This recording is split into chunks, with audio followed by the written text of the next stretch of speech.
मुकाबला रखा गया था, group A, group B, group C. तो पहले मैं ग्रुप ए की जो पोजीशन में शामिल है उनके नाम मैं आपको बताता हूँ। हर ग्रुप से 5 मेंबरों का इंतखाब किया गया है। ग्रुप ए में 5वीं पोजीशन जिस अंजुमन को हासिल हुई है वो है अंजुमन गजाल मुस्तफा कंढंटा।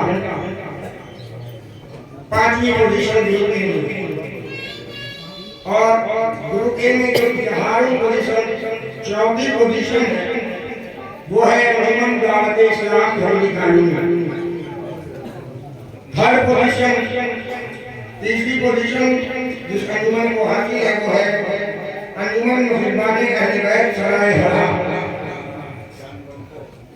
सेकंड पोजीशन अंजुमन फलाहुद्दीन शेख शरीफ फायदा।